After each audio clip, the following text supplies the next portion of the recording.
timbulan sampah nasional itu 33,621 juta ton per tahun. Juta. Ya, sampah yang tidak tertangani itu 39,91. Jadi hampir 40 itu masih tidak tertangani. Luar biasa. Dan di antara ini sampah plastik itu 30% itu mengalir ke laut.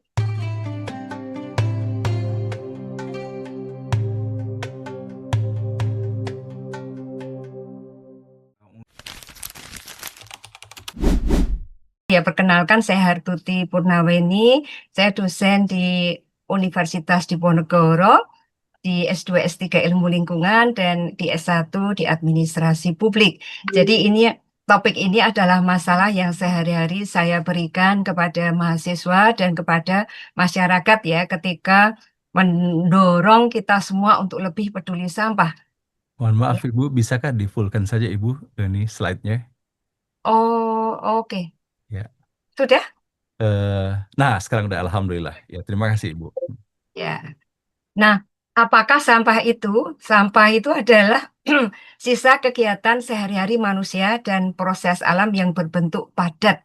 Bentuknya bisa sisa makanan, ini banyak ya. Sisa makanan ini banyak karena Indonesia itu merupakan negara dengan sisa makanan ya atau food waste ya, sampah makanan yang sangat besar. Jadi ironis, negara kita negara yang banyak masyarakatnya masih miskin, tetapi banyak makanan yang terbuang. Jadi ini ironik sekali. Juga ada sampah yang berupa daun, plastik, kertas, dan bahan lain yang dianggap tidak berguna lagi oleh pemiliknya. Ya, dianggap tidak berguna, padahal mungkin ini masih berguna sebetulnya, ya. Nah, masing-masing orang itu membuat sampah sekitar 0,3 sampai 0,5 kilogram per hari. Dan jumlah sampah ini terus naik sejalan dengan peningkatan jumlah manusia dan konsumsi atau gaya hidup. Kita lihat ya, sekarang kita itu makin nyampah begitu ya dalam kegiatan sehari-hari. Lihat saja dengan barang-barang yang bisa kita beli secara online. Nah, itu sampahnya itu luar biasa ya, sampah bungkusnya itu banyak sekali. Dan biasanya ini akan dibuang begitu saja ya, tidak disimpan oleh orang. Saya kemarin ketemu teman saya haji, itu dia cerita kalau baru saja kelompok hajinya itu membeli barang dalam jumlah banyak, dan dia bilang, banyak sekali sampahnya ya, saya bingung ini mau saya apakan ya, sampahnya saking banyaknya. Tapi orang senang membeli online karena harganya lebih murah gitu ya. Padahal kalau saya pribadi ya, saya itu lebih sering menghindari online. Seandainya saya bisa beli barang itu di koperasi, di warung ya, atau di toko-toko terdekat, tapi bukan minimarket ya. Karena keberpihakan saya adalah pada masyarakat-masyarakat yang eh, harus bergulat gitu ya, harus berjuang untuk mendatangkan keuntungan untuk kehidupan sehari-hari mereka. Nah, ini kita lihat ya dari sampahnya ini, dari data ini kita bisa lihat, ini Asia, Eropa, Amerika Utara, Amerika Latin, Karibia, Afrika, Oseania, semua naik. Dari mulai tahun 2000 sampai nanti prediksinya tahun 2050 itu nggak ada penurunan, ya semua naik. Jadi ini mesti menjadi keprihatinan kita semuanya. Dan kalau kita lihat khusus di Indonesia tahun 2025 ini, timbulan sampah nasional itu 33,621 juta ton per tahun. Juta. Ya, sampah yang tidak tertangani itu 39,91. Jadi hampir 40 itu masih tidak tertangani. Luar biasa. Dan di antara ini sampah plastik itu 30% itu mengalir ke laut. Nah, ini masalah yang sangat serius ya. Kenapa mengalir ke laut ya? Karena itu tadi pola perilaku kita yang masih banyak yang suka nyampah tapi tidak mau mengelola sampah. Sampah itu ketika membeli barang dan lain sebagainya atau mungkin hanya menggunakan plastik ya ketika membeli barang dari mana begitu ya, kemudian mendapatkan wadah ya, wadah atau tas itu sampai di rumah dibuang begitu saja. Kadang kalau rumahnya di pinggir kali ya tidak dibuang di tempat sampah, dibuang saja di kali. Ya, saya kemarin melihat video itu ya di sebuah wilayah ada sungai, gambar sungai. Dan luar biasa, sungainya itu mengalir, airnya itu mengalir tapi penuh sampah. Ya, luar biasa. Sampah di mana-mana menjadi masalah. Ya, kalau saya bertanya pada mahasiswa di kelas saya, coba misalnya sampah yang dihasilkan oleh kita dan dibuang ke TPA, tempat pembuangan akhir, itu berapa? Kalau misalnya di Semarang, ya nanti jawabannya begini. Sehari berapa, Bu? Kira-kira 3 ton, 5 ton? Padahal satu truk sampah saja itu sudah 7 atau 8 ton. Satu truk sampah. Dan di Semarang, di tempat saya ini, eh, Dinas Lingkungan Hidup dan di dalamnya ada persampahan, itu punya 125 truk yang mondar-mandir setiap hari, itu pun masih ditambah dengan menyewa, saking banyaknya. Kalau di Semarang itu sampah yang masuk bukan hanya 35, tapi 1.000, ya 1.000 sampai 1.200 ton per hari. Nah, kalau saya tanya mahasiswa juga, tempat sampah yang TPE yang terbesar di mana? Oke, Bantar Gebang. Terus yang masuk ke Bantar Gebang berapa? Ya itu jawabannya hanya ratusan gitu ya. 400, 500 ton per hari. Padahal faktanya sampah yang masuk ke Bantar Gebang itu 8.000 ton. Itu per hari. Ya, per hari. Jadi tumpukan sampah itu sudah seperti gedung 16 lantai yang padat. Yang dipadatkan karena kalau tidak dipadatkan itu nanti akan terlalu banyak ruang yang diambil ya. Jadi sampah itu ditaruh dari truk, dituang, kemudian nanti digilas begitu ya. Kemudian nanti dikasih tanah, kemudian sampah lagi, tanah lagi, sampah lagi. Karena kalau semua sampah itu bisa sliding ya, bisa longsor. Jadi harus dikasih tanah. Dan sebetulnya tanah ini juga menambah volume di TPA ya. Tapi ya bagaimana lagi? Memang itu yang harus dilakukan. Nah, masalah sampah kembali ini ya terkait dengan sampah plastik. Indonesia itu negara penghasil sampah plastik kedua terbanyak di dunia. Jadi kalau food waste, sampah makanan, itu jika kita juga termasuk yang terbesar di dunia, untuk sampah plastik kita nomor 2 terbanyak di dunia setelah Cina. Dan ini lewat sampah yang mengalir ya, via air, kemudian ke sungai dan ke laut. Banyak sampah itu yang berakhir ke sungai, karena masyarakat kita itu masih banyak yang menganggap sungai itu sebagai tempat sampah yang panjang, gitu ya. Ya, jadi banyak sekali sampah mengalir di sungai. Di Semarang itu ada kali asin namanya di ujung dekat pantai itu dipasang eh, jeruji-jeruji besi begitu ya oleh Pemkot supaya menyaring sampah yang padat agar tidak mengalir ke laut itu. Dan ini mengherankan kata mereka kalau musim hujan itu sampah yang tertahan di situ itu bentuknya macam-macam. Kadang ada kasur ya, kasur dan juga pintu, kemudian sofa, guling, bantal itu ya, itu masuk dibuang orang ke sungai. Jadi ini luar biasa. Ya, luar biasa betapa tidak pedulinya orang dan menganggap sungai itu sebagai tempat sampah. Dan ketika tidak ada penyaring seperti ini, ya tentu sampah itu mengalir begitu saja dari sungai kemudian menuju ke laut. Ya, padahal kita mempunyai ayat-ayat Al-Quran yang sangat menjaga fungsi air. Misalnya di Al-Anbiya ayat 30, dan kami jadikan segala sesuatu yang hidup berasal dari air. Maka mengapa mereka tidak beriman? Kemudian di Al-Baqarah ayat 164, Allah menurunkan air dan dengan air itu dihidupkannya bumi sesudah mati atau kering. Dan air ini sebagai penumbuh segala sesuatu. Ini hanya sedikit saja dari banyak sekali ayat di dalam Al-Quran yang menyatakan pentingnya air. Bahkan ketika digambarkan surga itu adalah tempat yang sangat indah yang mengalir sungai-sungai di bawahnya. Jadi Allah itu menunjukkan betapa pentingnya fungsi air dan juga kita rasakan. Nah, pentingnya air bagi kehidupan dan lingkungan. Dan ini air adalah bukti kebesaran Allah bahwa segala sesuatu yang hidup berasal dari air. Jadi air ini adalah berasal dari Allah untuk kita, semua makhluk, untuk semua kehidupan. Tapi perlakuan kita terhadap air itu bukan sebagaimana yang diinginkan atau diajarkan di dalam Al-Quran. Ya, nah ada ayat-ayat lagi selain air. Ini adalah ayat-ayat tentang lingkungan. Di Al-A'raf, di Al-Baqarah, dan di Arum dinyatakan bahwa Allah tidak menyukai kerusakan di bumi. Ya, di Al-Baqarah 205. Di Arum ayat 41 menunjukkan bahwa kerusakan di bumi disebabkan oleh siapa? Oleh perbuatan manusia agar mereka kembali ke jalan yang benar. Ya, jadi kalau bumi rusak karena lingkungan yang rusak, ya, itu adalah karena perbuatan manusia.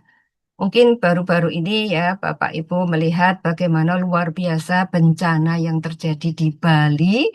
Ya, ngeri kita melihatnya ya. Padahal Bali itu adalah sumber devisa, salah satu sumber devisa terpenting bagi Indonesia.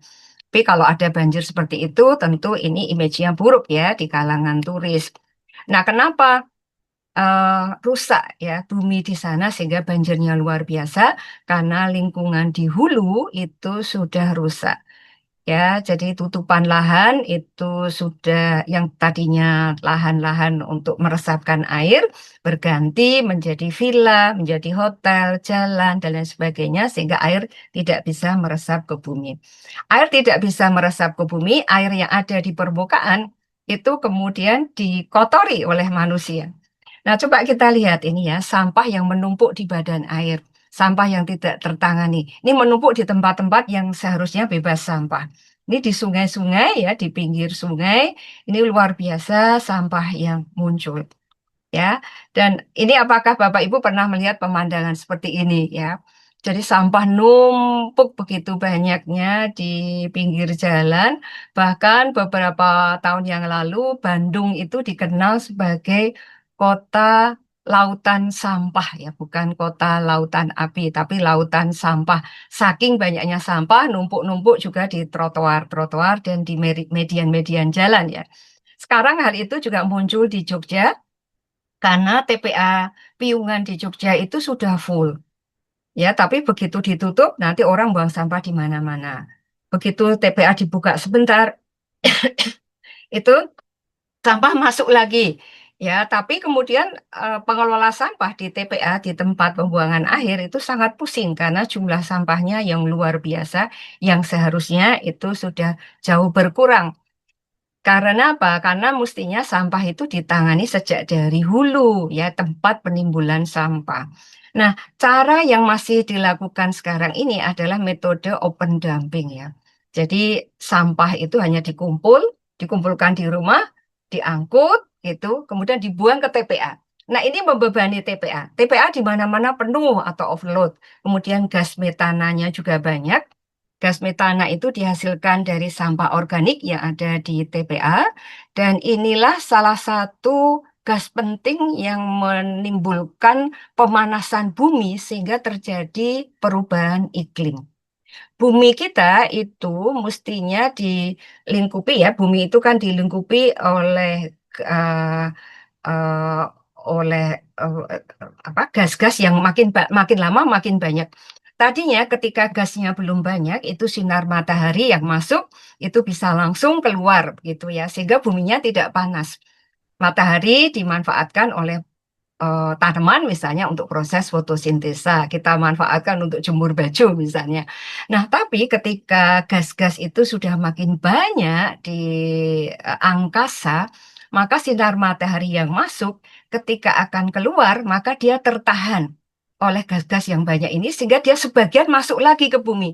Jadi masuk, keluar tidak bisa, tapi masuk sebagian keluar, sebagian masuk lagi. Inilah yang menyebabkan bumi makin panas, es di kutub mencair, kemudian seperti ini ya, di bulan Juni, Juli mestinya kita musim panas, tapi ada hujan.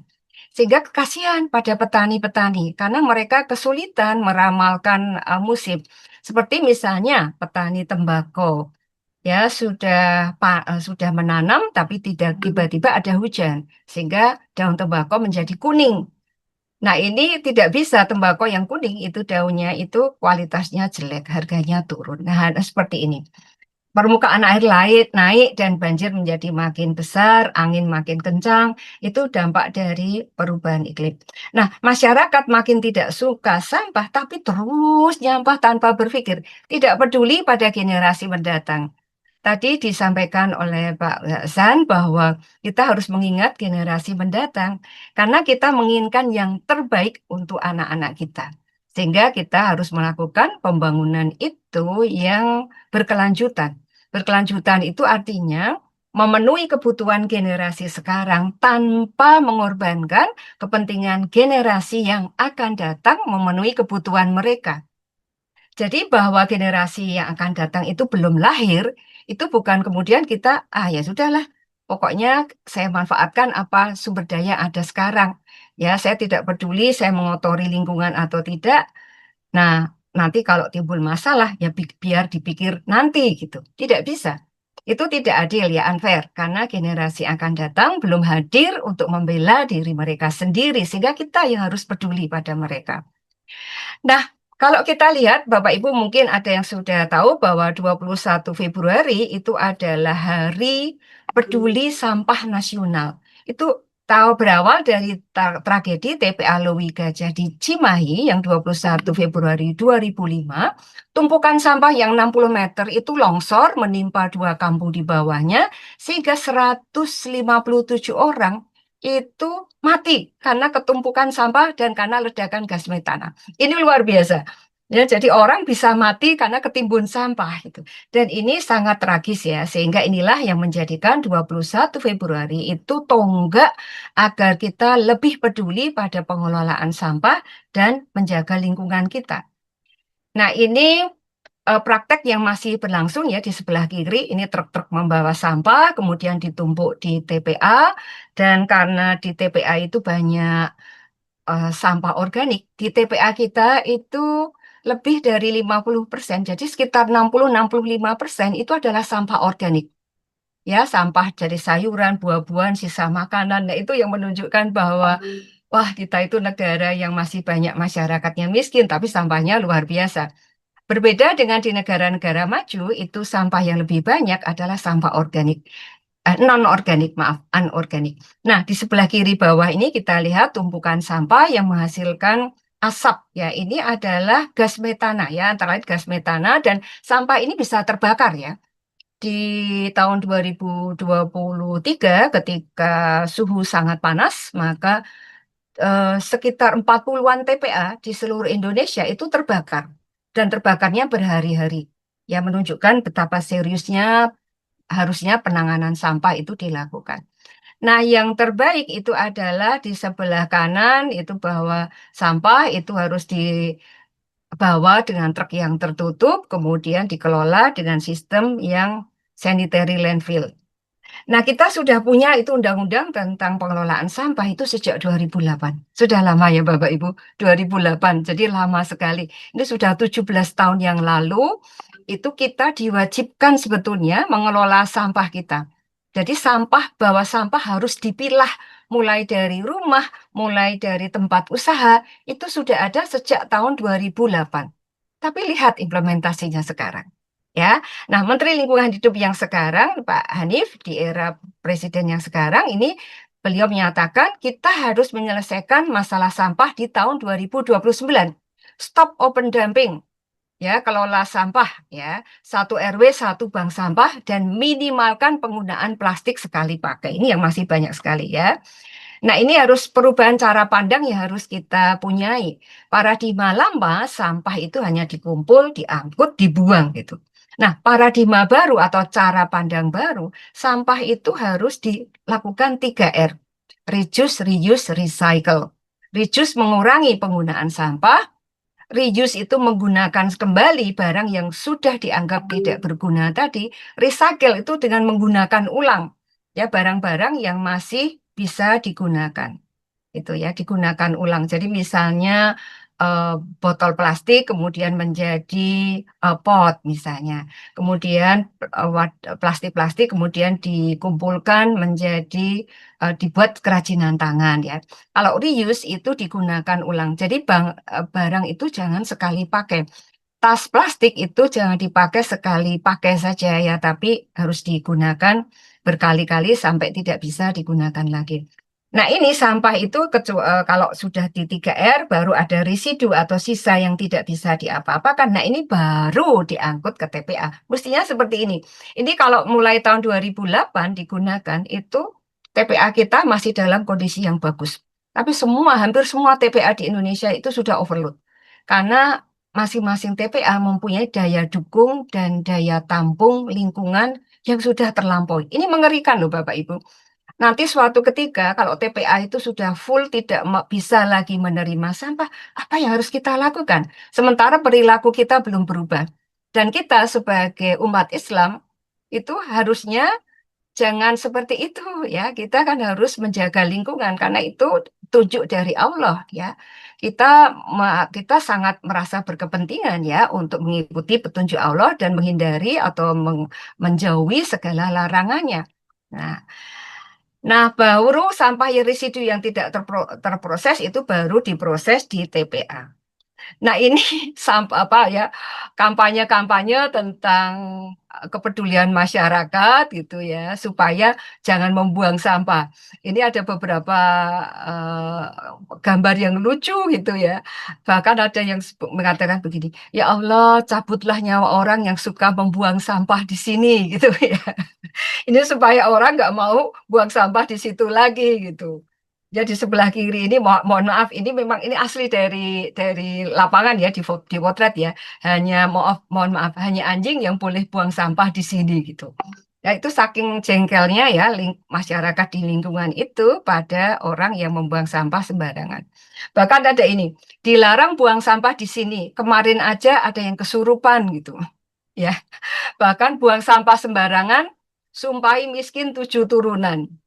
Ya, jadi ini apa ya himbauan-himbauan yang diberikan oleh masyarakat ya supaya tata kelola sampah yang ada di lingkungan itu membaik begitu ya. Nah, coba lihat Bapak Ibu di gambar sebelah kiri itu adalah tempe. Tempe yang dulu itu selalu dibungkus dengan daun. Tapi coba lihat di sebelah kanan. Sekarang dibungkus dengan plastik.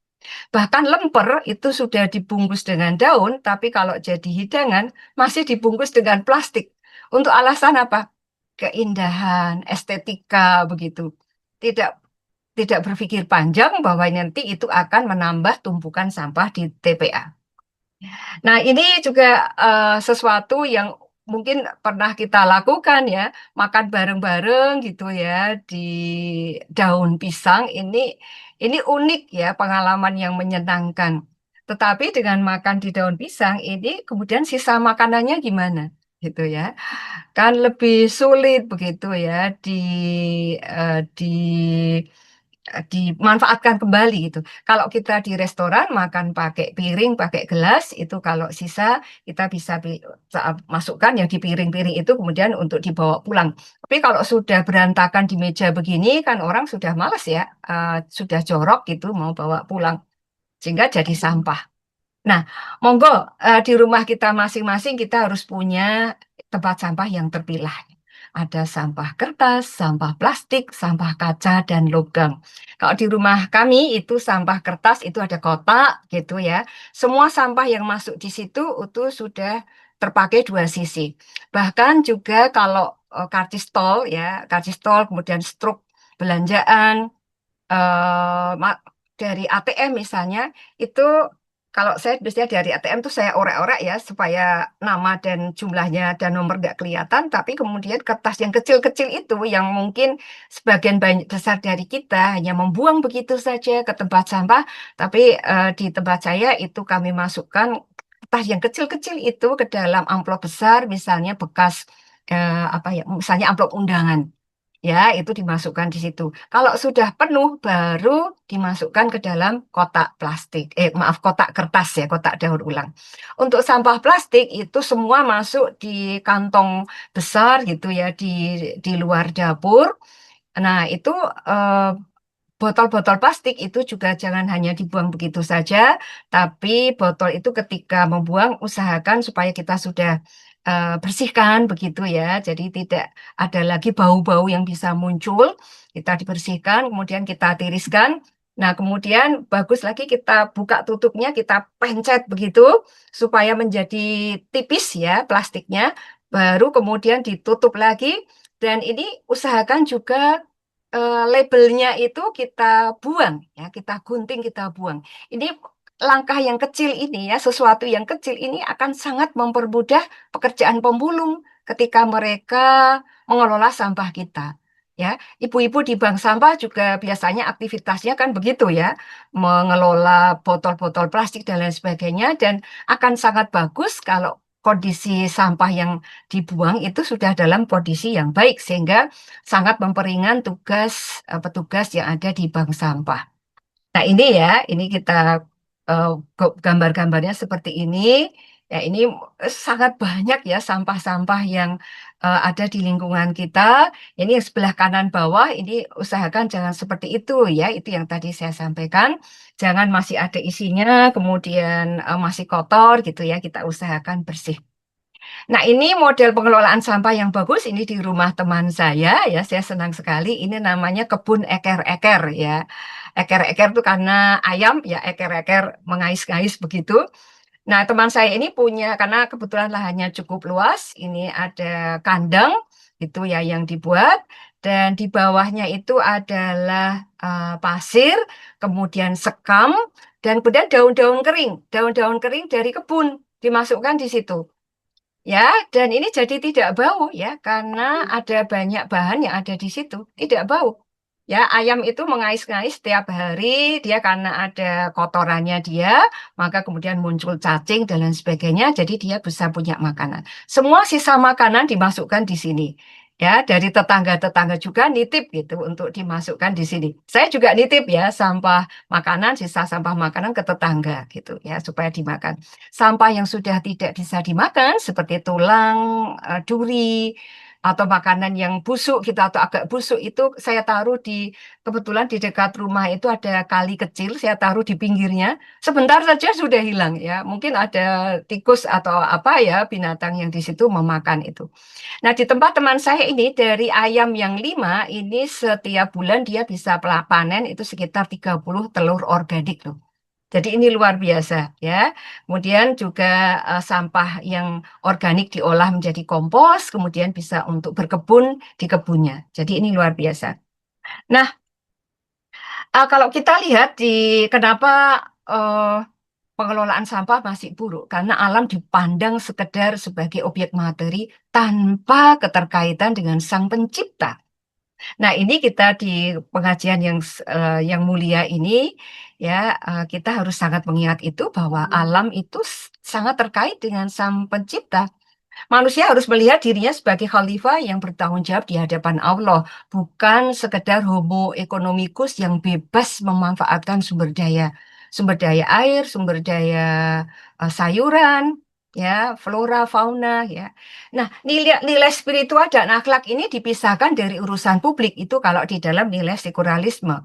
Ya, dan ada kapitalisme yang sangat membelenggu kita, yaitu bahwa kemudian bentuknya adalah overkonsumsi dan budaya materialisme. Perusahaan itu mendorong, dorong, dorong konsumen lewat iklan.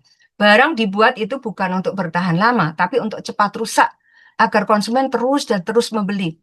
Baju-baju, sepatu-sepatu yang murah-murah, itu cantik-cantik ya, tapi nggak bisa lama dipakai, karena memang bahannya tidak kuat. Supaya apa? Ya kita supaya beli lagi, beli lagi, beli lagi.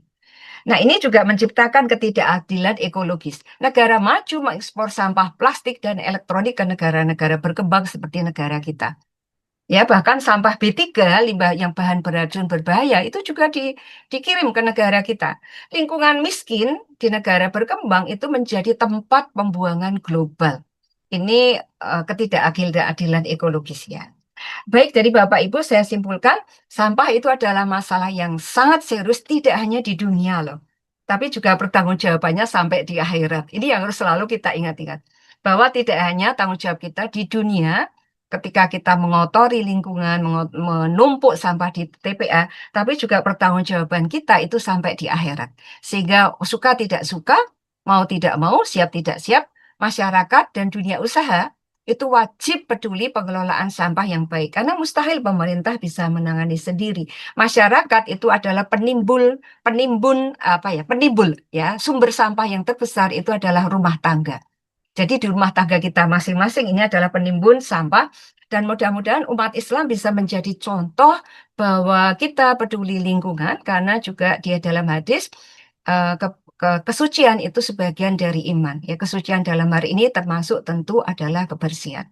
Jadi dengan mengelola sampah, dengan peduli lingkungan, itu kita juga menjalankan tugas kita sebagai khalifah di muka bumi. Demikian Bapak Hasan, terima kasih.